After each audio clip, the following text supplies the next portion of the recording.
안녕하세요. 저는 부모가 둘씩이나 있는 30대 이혼녀입니다. 살다 보니 참 별일이 많은 것 같아요. 그저 가난하게 살다가 평범하게 결혼을 하고 남들처럼 고부 갈등으로 고생 중 하며 생을 마감할 줄 알았는데 제게 아주 특별한 일이 찾아왔어요. 역시나 인생사는 한 치 앞도 모르는 것 같습니다. 아무리 아무것도 특출난 게 없는 누구라도 언제든지 드라마의 주인공이 될 수 있다는 걸 이번 기회에 느꼈죠. 저 진짜 지금 드라마 주인공 같은 삶을 살고 있거든요. 이렇게 신기한 일을 사연으로 소개 안 할 수가 없더라고요. 저도 사연 채널을 자주 듣는 청취자거든요. 제가 이곳에 사연을 보내게 될 줄은 몰랐는데 떨리는 마음으로 한자 한자 써내려가 보도록 하겠습니다. 저는 가난한 가정에서 자란 딸입니다. 제 부모님 중에는 아빠가 난치병이 있는데 아빠 증상이 나이 들수록 증세가 심해진다는 것 때문에 병원비가 많이 나갔고 그 때문에 가세가 많이 기울었어요. 그때마다 착한 엄마는 불평 한 번 하지 않았습니다. 자기가 입 하나 덜어도 좋으니까 아빠를 간병하는 데에 엄청난 신경을 기울일 뿐이었어요.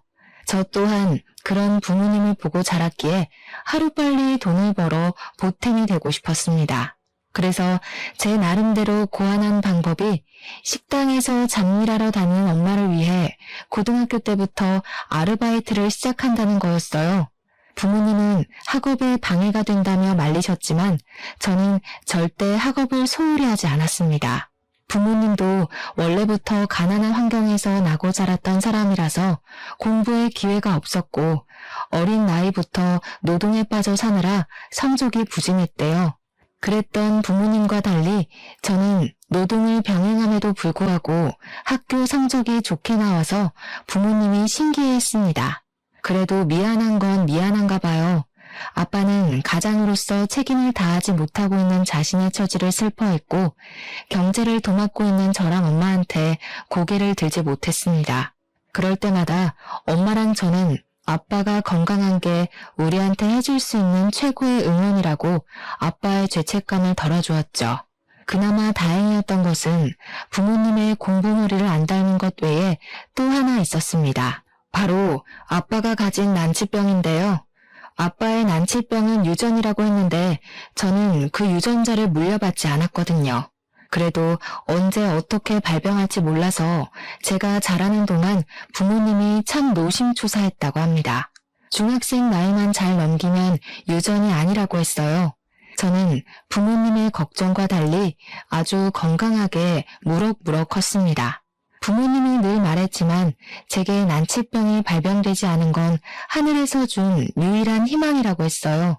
그렇게 어릴 적부터 많은 행운을 타고난 채 자란 저는 알바를 하면서도 공부를 곧잘 했는데 대학을 가는 건 우리 집 형편을 사치라고 여겼고 19살부터 공무원 시험을 준비해서 2년 만에 합격을 했습니다. 그때마다 엄마랑 아빠는 제게 원하는 꿈을 못 펼치게 한 것 같다고 또 미안해했어요. 저는 전혀 개의치 않았거든요. 그저 엄마 아빠가 제 곁에 오래오래 있어주는 것이 제 꿈이었어요. 저희 가족은 그렇게 서로를 위하며 나름 화목하게 살았습니다. 이런 보기 좋은 가족 사이에도 불행이 닥쳐왔는데요. 그 불행을 끌고 온 게 바로 저였습니다. 제가 모 같은 남자와 결혼을 하고부터 부모님께 상처를 겪게 했거든요.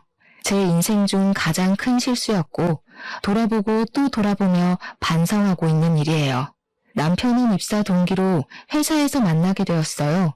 동기인데다가 부서까지 같아서 남편이랑 저랑 친구처럼 서로 의지를 많이 했습니다. 제겐 남편이 첫 남자였는데 그땐 남자가 자상하고 성실하고 나쁘지 않으면 결혼할 만한 상대라고 생각을 했던 것 같아요. 남편이 고백을 했을 때 저도 싫지 않아서 받아주었고 남편이 청혼을 했을 땐 나와 이 남자가 공유한 것이 많으니 당연히 결혼으로 결실을 맺어야 되는 거라는 편견이 있었어요. 저희가 5년 가까이 연애를 했는데 길게 사귀면 당연히 결혼할 사이라는 걸 암묵적으로 약속하는 것 같은 느낌이었달까요? 그래서 아주 자연스럽게 생긴 감정을 시작으로 연애를 이어 결혼까지 골인을 하게 되었죠. 저희는 집안 형편이 어느 한쪽으로 치우치는 사이가 아니었기에 상견례 때도 크게 부딪히거나 기싸움을 할 만한 건더기는 없었어요. 양가 어른들도 비슷한 수준의 혼수 얘기를 주고받았습니다. 그런데 문제는 우리 아빠의 건강 상태였어요. 아빠가 난치병이 있다 보니까 보조기구를 차고 상견례를 참석했었는데요. 당시에는 시댁에서 불쾌감 없이 오히려 우리 아빠를 대단하게 보고 응원해줬거든요. 하지만 사실은 시모가 아빠 상태를 좀 안 좋게 생각하고 있었더라고요. 제가 굳이 아빠 건강까지 알릴 필요 없다고 생각해서 말을 안 했는데 시모가 상견례 때 우리 아빠가 난치병인 걸 알고는 남편에게 저 몰래 결혼을 반대했었대요. 저는 신혼을 시작하고 나서야 그 사실을 알게 되었습니다. 그럼에도 제가 아무것도 모르고 결혼을 할 수 있었던 건 남편의 고집이 워낙 확고했기에 시모가 더는 입댈 수 없도록 만들었기 때문이었어요. 시모는 저희 결혼을 축하해서 허락했다기보단 간섭할 수 없어서 허락한 거였습니다. 그리고 제가 이미 말했듯 양가 집안 형편이 그리 차이가 안 난다고 했잖아요. 혼수를 적게 해준 건 양쪽 다 마찬가지였는데 시모가 우리 집 가게 사정을 무시하는 발언을 종종 하더라고요. 그건 우리가 분가를 하겠다고 결정하고부터 시작이 되었습니다. 아이고, 우리 아들이랑 같은 기수라길래 똑 부러지는 줄 알았더니 영 헛똑똑이네. 뭐 잘났다고 분가를 한대? 왜 멀쩡한 시댁을 놔두고 돈 나가는 짓을 하니? 내가 뭐 며느리 하나 잡아먹을까봐 그래? 어휴, 아서라. 시모가 워낙 분가하는 것에 강력하게 참견하고 반대를 해서 결국 남편과 상의해 당분간은 합가를 하기로 했습니다. 시모는 진작에 그랬어야 하는 일이라고 뭘 의논까지 하냐며 뻔뻔하게 콧방귀를 뀌더군요. 뿐만이 아닙니다. 또 제 신경을 거스르게 하는 말이 하나 더 있었는데요.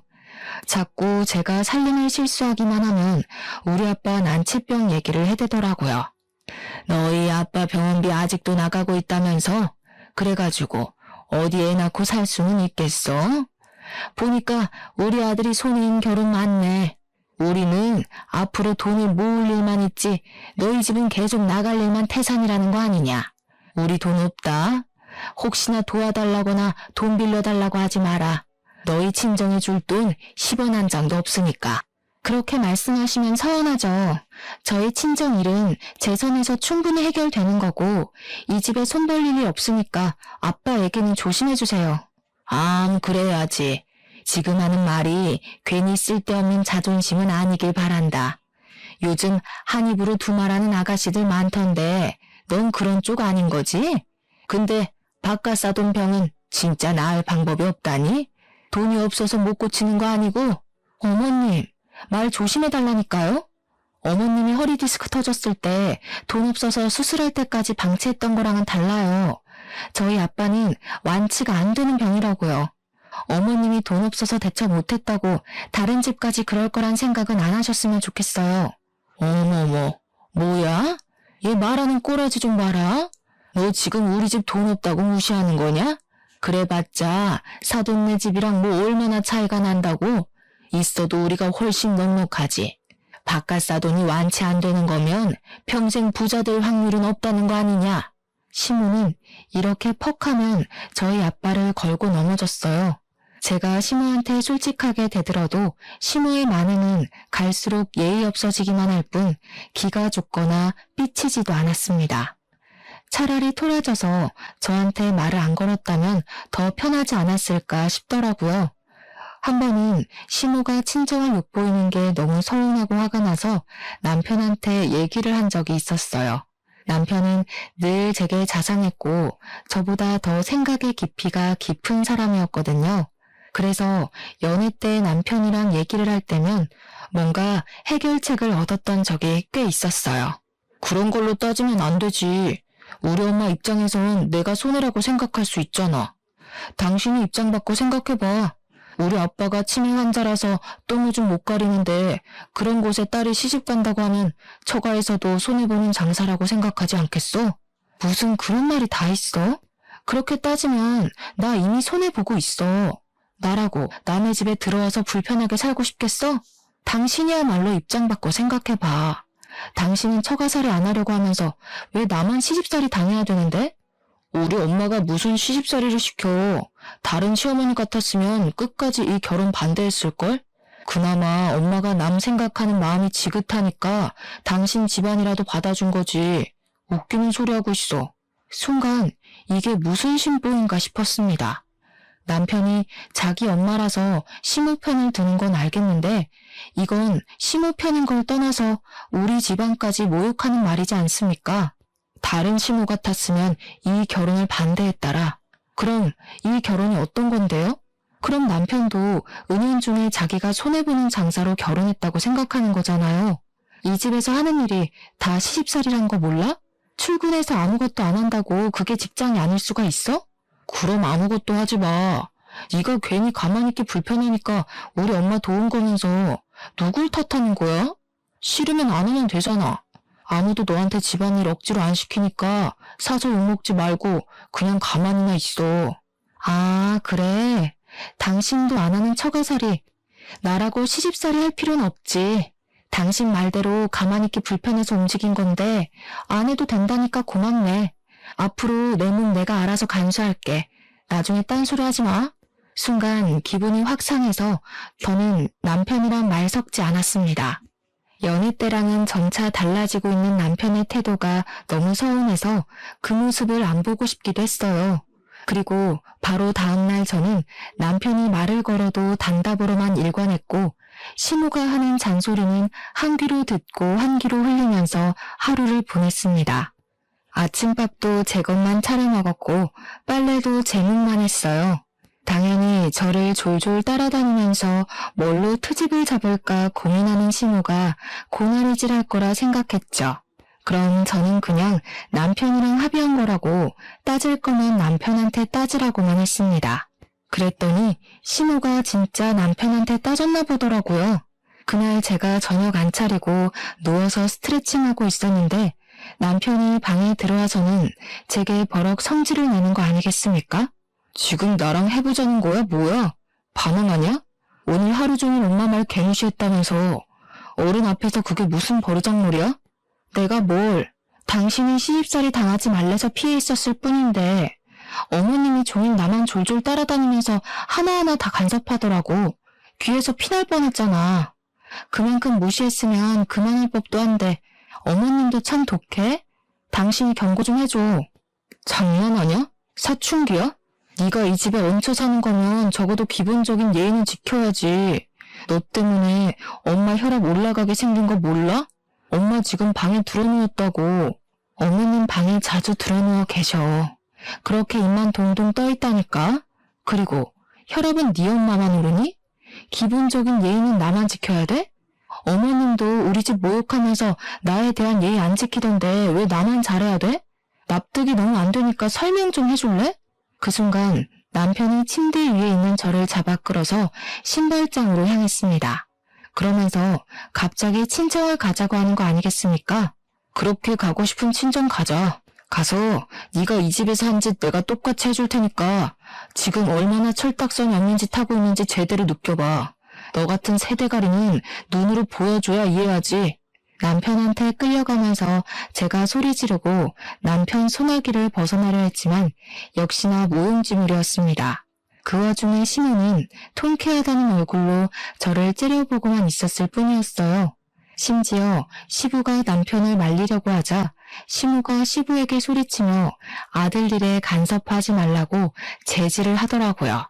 부부싸움은 불구경처럼 재밌다더니 시모 얼굴이 아주 싱글벙글했습니다.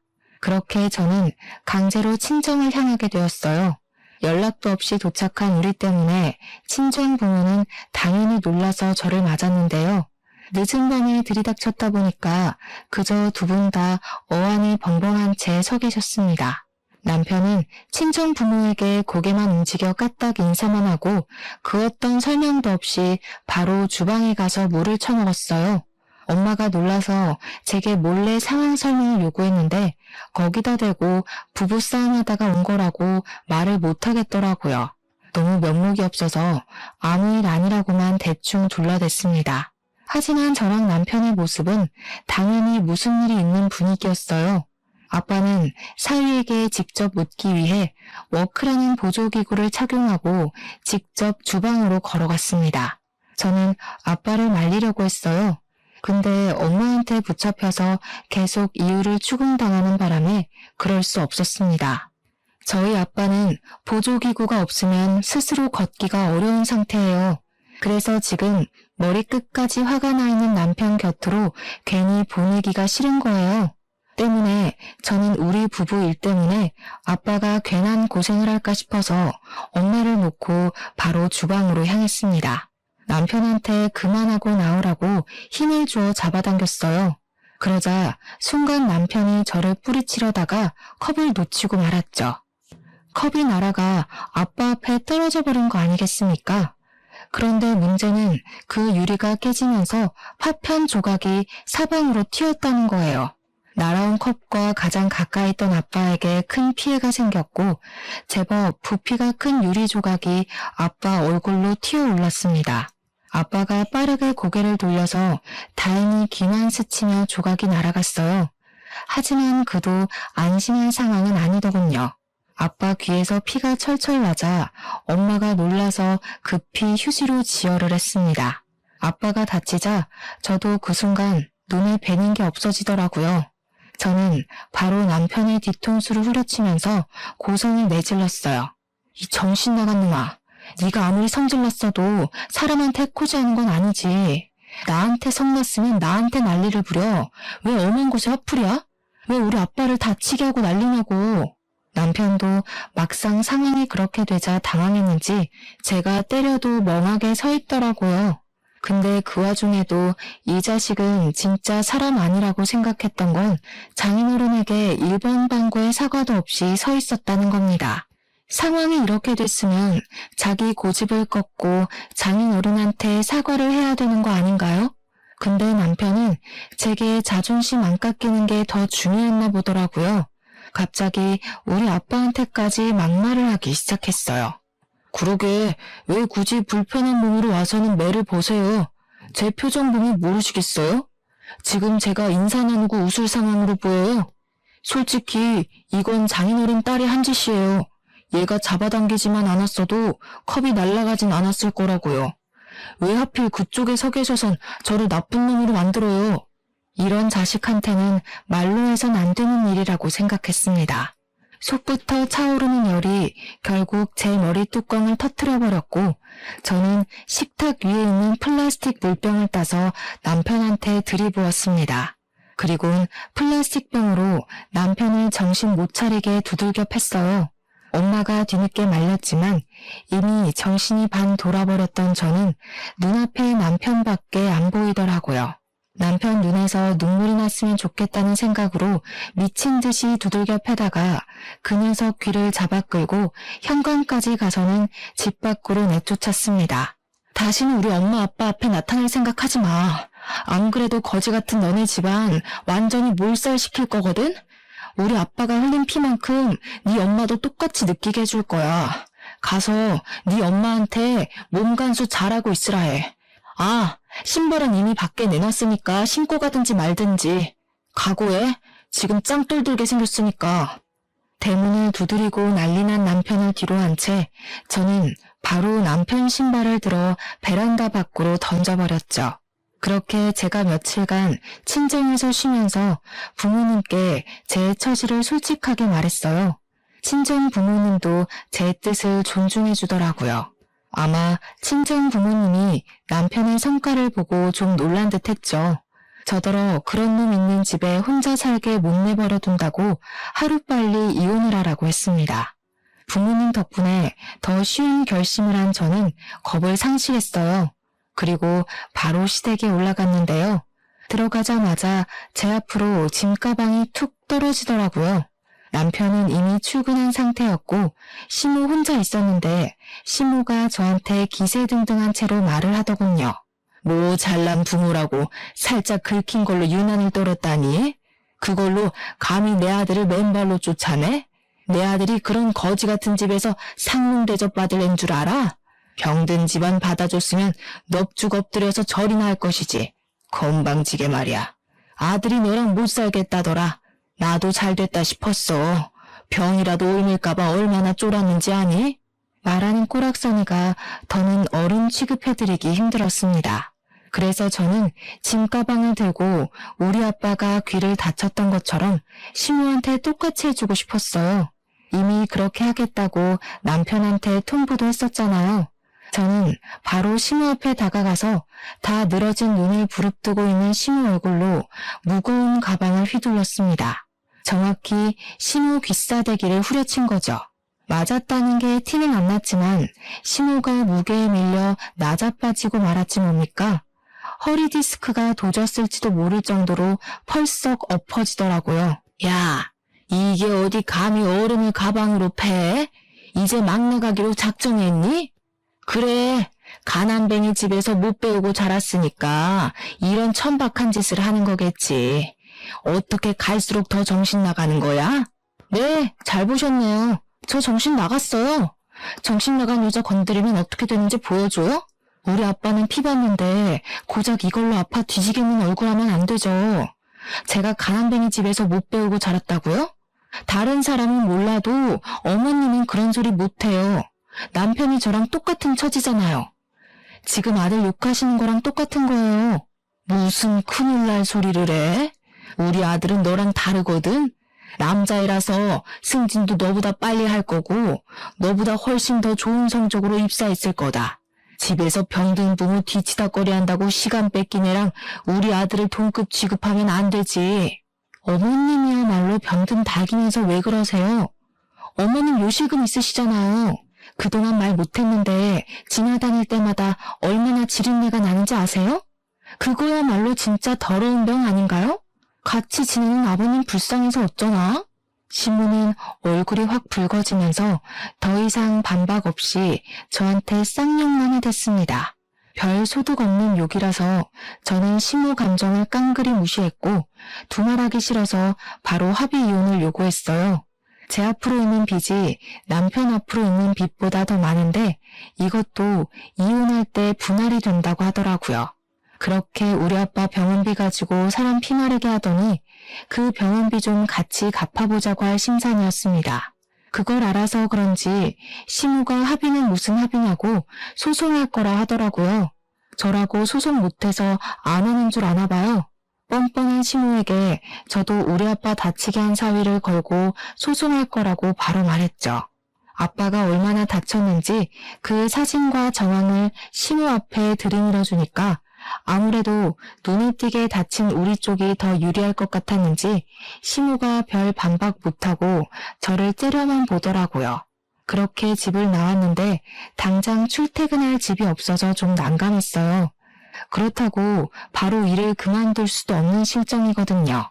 최소 한 달 전에는 사직 의사를 미리 밝혀야 되는 게 근로법 아니겠습니까? 그래서 할 수 없이 선택한 방법이 바로 찜질방이었어요. 친정 부모님한테는 아직 이혼 얘기가 길어져서 밀어주는 중이라고만 했고 절대 찜질방에서 집도 없이 처량하게 있다고는 말 못했습니다. 그 와중에 황당한 건 남편이 일체 연락을 안 하더라고요. 분명 제 이혼 의사를 시모한테서 전해 들었을 텐데 회사에서도 아는 척을 안 했습니다. 기가 막혔지만 저도 마찬가지로 모르는 사람 취급했어요. 빨리 이혼 도장 찍으라는 말 정도는 해줬습니다. 물론 그마저도 남편이 저를 투명인간 보듯 무시해버렸지만요. 그러던 어느 날 항상 그랬듯 퇴근하고 찜질방으로 향하는 중이었는데 갑자기 친정엄마한테 전화가 오더라고요. 받았더니 지금 바로 친정 와줄 수 있냐고 부탁을 하는 겁니다. 하지만 당장 친정에 갈 수 있는 여건이 안 되었습니다. 저는 원래 운전은 할 줄 알지만 남편이랑 같이 출근했기에 굳이 차는 사지 않았거든요. 그리고 시외버스 시간을 맞추기도 애매했습니다. 미안하지만 엄마한테 내일 내려가야겠다고 했더니 엄마가 무슨 일인지 말은 안 해주고 그저 내일 아침에 일찍 좀 와달라는 부탁만 했어요. 저희 엄마는 제가 사정이 어렵다고 하면 무조건 제 사정에 다 맞춰주는 사람이거든요. 엄마가 이처럼 제게 직접적으로 고집을 부린 건 그날이 처음이었어요. 어딘가 평소와 다른 엄마 태도 때문에 저는 엄마 사정이 조금 급하다는 걸 예감했습니다. 할 수 없이 저는 택시 타고 지금 바로 출발하겠다고 했고 그렇게 3시간을 달려서 친정에 도착했어요. 자정이 다 되어가던 시간이었던 걸로 기억합니다. 그런데 웬일로 친정집에 불이 다 켜져 있더라고요. 더 당황스러웠던 건 거실에는 모르는 손님까지 덩그러니 앉아 있었습니다. 무슨 상황인지 영문이 몰라서 일단 그분들께 인사만 하고 부모님 눈치를 보며 다가갔는데요. 갑자기 모르는 분들이 일어나서 제 손을 잡고 느닷없이 눈물을 보이더라고요. 닮았네요. 우리 그이랑 닮았어요. 어떻게 이런 일이 있을 수가 있는 거죠? 설마 했는데 정말 이 아이가 제 아이일 줄이야. 아이고, 내 새끼가 이렇게 살아있었구나. 소리내어 오열하던 아줌마는 저를 꼭 안아주기도 했습니다. 근데 우는 건 우리 엄마도 마찬가지였어요. 아무런 설명도 없이 다들 울기만 하는데 저로서는 당최 이게 무슨 상황인지 해석이 안 되더라고요. 그럼에도 이게 평범한 상황은 아니라는 걸 직감했어요. 역시나 제가 진짜 놀라야 했던 건 이제부터 시작이었던 겁니다. 아빠가 설명을 해주길 저를 보고 눈을 못 떼는 이 아줌마 아저씨가 제 생모 생부라고 했습니다. 그러니까 저는 저희 부모님의 친자가 아니었다는 거예요. 애가 바뀌었대요. 제가 태어나고 산부인과 측 실수로 병원 기록이 바뀌는 바람에 자식이 바뀌는 사고가 일어났다고 하더라고요. 그걸 생모 생부가 먼저 알게 되었다고 합니다. 생모 생부가 키우던 자식이 교통사고가 났는데 급하게 수술을 시도하려고 혈액 검사를 진행했고 거기서 자식의 혈액형이 자기들 사이에서 나올 수 없다는 걸 알았다고 했습니다. 그 때문에 유전자 검사를 진행했는데 친자가 아니라는 게 확인이 되었다네요. 그때부터 친자식을 찾기 위해 여기저기 수소문을 했대요. 그렇게 어렵사리 저희 집을 찾아냈고 저를 부르기 전 이미 제 부모님을 먼저 만났었답니다. 저를 부른 건 제가 그들의 친자식이 확실하게 확인되었기 때문이라고 했어요. 근데 여기서 더 놀라운 건 그 생모랑 생부가 친자식인 줄 알고 키운 딸이 우리 아빠랑 똑같은 난치병이었다는 거예요. 유전력이 센 그 난치병이 제게 유전되지 않았던 건 제가 친정 부모의 친자식이 아니었기 때문이었어요. 부모님은 이미 이 사실을 들은 것 같았는데도 충격이 크셨는지 많이 혼란스러워 하셨습니다. 저 또한 단 몇 시간 만에 받아들이기엔 믿을 수 없는 사실이었지만 제가 없는 동안 제 물건으로 생부모가 친자 검사를 했나 보더라고요. 저한테 검사 결과지를 보여줬고 친자 확률 99%라는 수치를 보곤 저는 그대로 주저앉아 버렸어요. 난치병이라던 생부모 자식은 결국 살리지 못해 교통사고로 세상을 떠났다고 했습니다. 딸을 잃은 시점에서 친자식이 아니라는 것까지 알게 되는 바람에 생부모도 많이 괴롭고 힘들었다고 해요. 모든 게 충격이었지만 과학적 증거가 진실이라고 말해주고 있으니 받아들여야 했습니다. 하지만 저는 생부모가 나타났다고 해서 그분들의 자식으로 살고 싶지 않았어요. 저는 저희 부모님이 좋았고 낳아준 건 아무래도 상관없었을 만큼 길러주셨기 때문에 이분들만이 제게 부모였습니다. 그런 제 마음이 느껴졌는지 생부모도 저를 키워준 부모님 곁에서 떼어놓을 생각으로 온 건 아니라고 말해주더라고요. 수십 년을 부모 자식하면서 살았는데 생판 모르는 품에서 어떻게 이전 부모와 같은 감정을 느끼겠냐고 제 기분을 이해해 주었습니다. 생부모도 이미 죽은 자식을 평생 가슴속에 품을 친자식으로 생각한다고 하더라고요. 생부모 배려 때문에 저는 한결 긴장을 놓을 수 있었는데 그 뒤로 생부모가 제게 진짜 원하던 목적이 좀 당황스러웠어요. 제게 길러준 부모가 뻔히 있는데 느닷없이 양부모 자격을 부탁하는 거 아니겠습니까? 친자식을 알게 된 이상 마냥 모르는 사람으론 살 수 없을 것 같다면서 얼굴을 매일 보여주지 않아도 좋으니 남은 생만큼은 제게 생부모 노릇을 하고 싶다고 했어요. 제게도 양부모란 존재를 받아들이고 정리할 시간이 정말로 필요했습니다. 사실 당시 제 상황이 이혼 문제로 너무 복잡했던 터라 여러모로 어느 한쪽에 신경을 쓰지 못했어요. 양부모가 생겼다는 것도 굉장히 뜨거운 이슈였으나 사실 저한테는 이혼이 더 급한 숙제였거든요.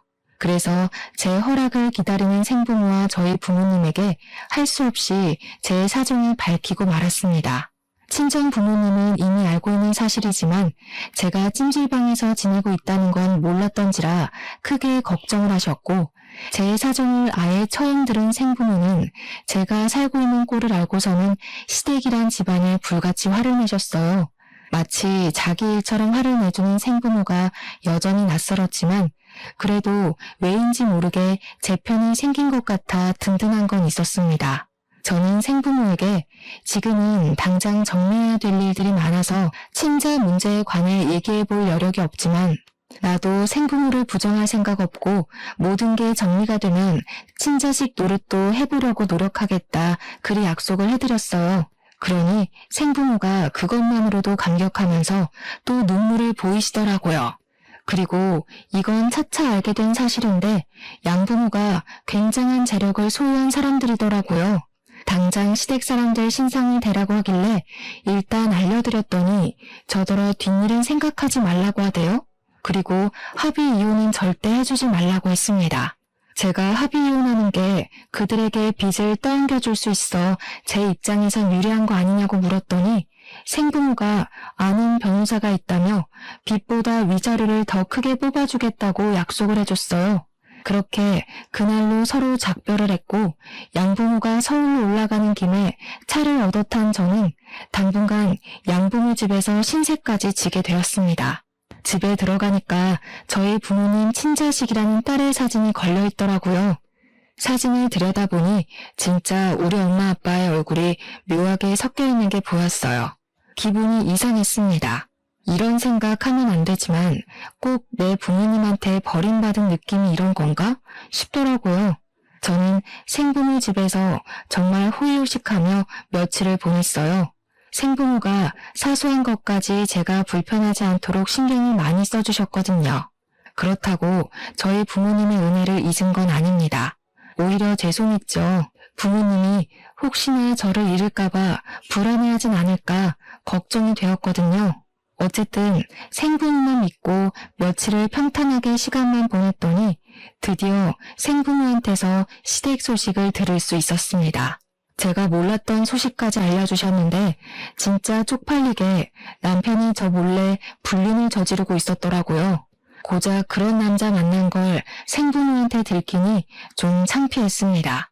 생부모는 남편의 불륜을 까발려서 남편을 징계 처분 받게 했다고 했고 저더러 상간녀 소송까지 권유를 했어요. 그리고 남편이 직장을 잃는 덕에 보너스로 시댁까지 공격할 수 있었는데 남편 믿고 돈 안 벌고 있던 시부모가 이것만으로도 이미 크게 직격탄을 맞은 것 같더라고요. 자기 아들이 한순간에 백수가 돼버리니까 시모가 돈줄이 많이 급했나 봐요. 마지막 종잣돈 2천만 원으로 시부의 친구가 추천하는 종목에 투자를 했다가 홀라당 다 날려버렸다지 뭡니까. 시부 친구는 시부랑 20년 지기 동네 친구라서 믿을만 했다는데 돈을 다 잃고 나서 알게 된 사실이 그야말로 충격인데요.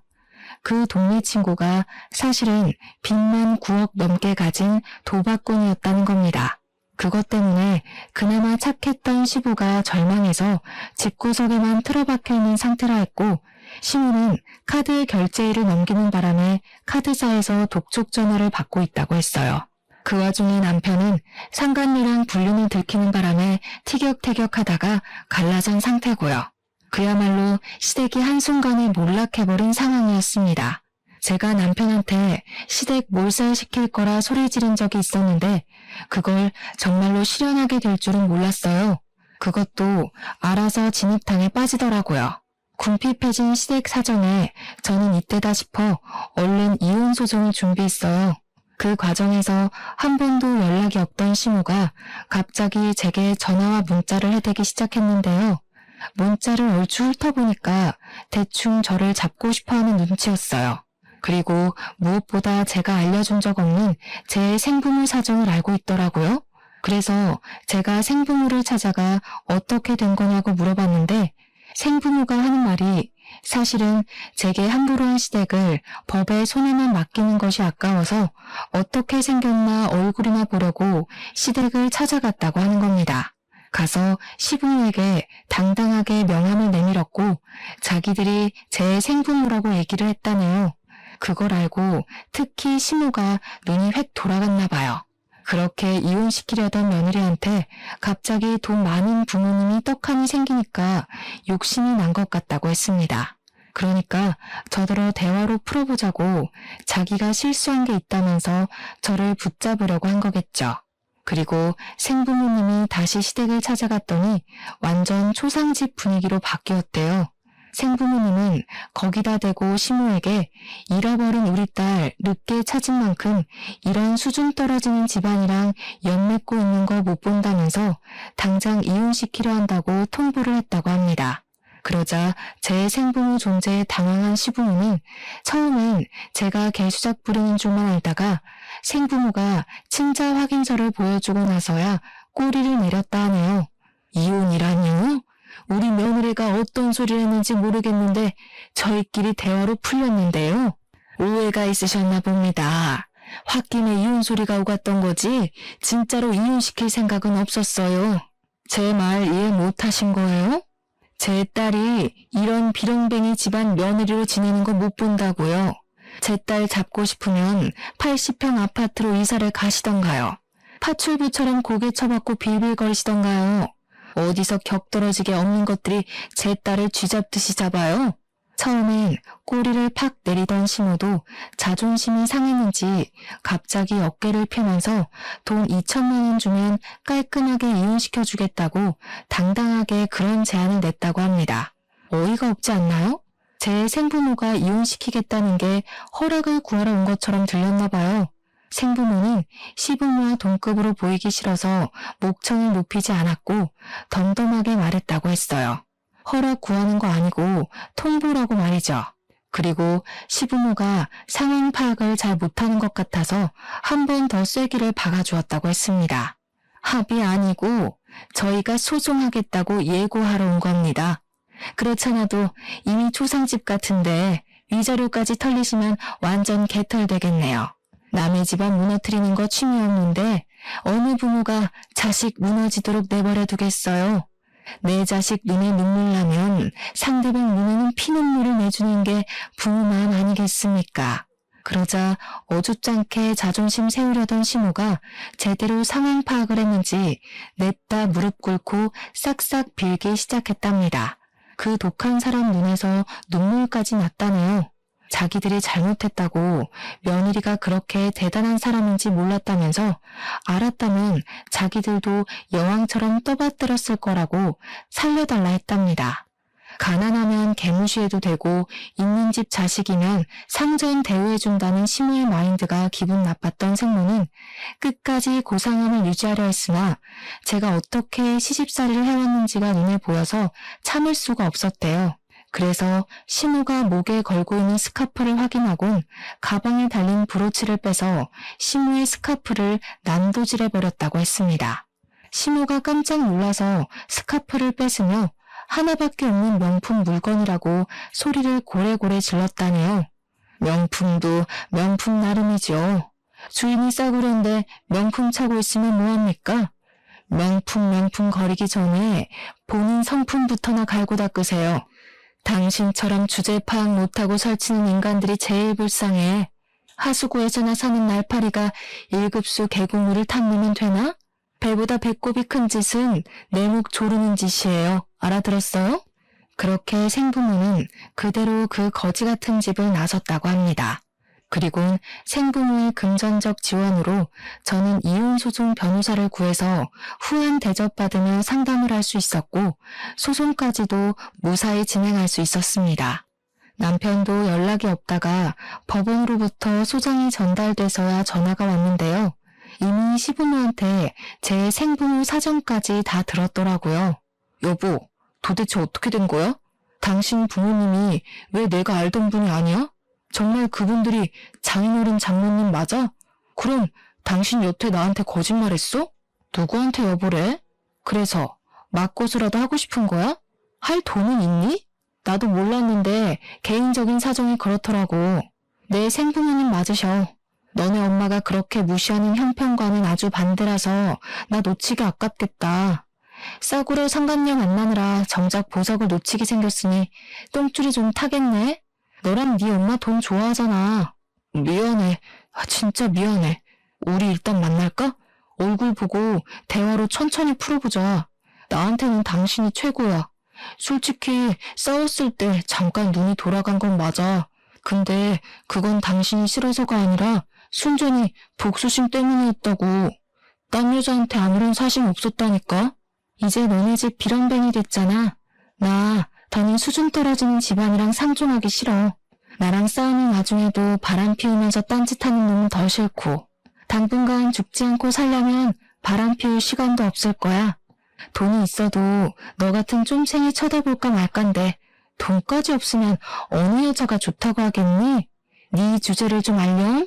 앞으로 연락해봤자 나는 이제 네가 감히 쳐다보지 못할 급으로 더 커져 있을 거라고.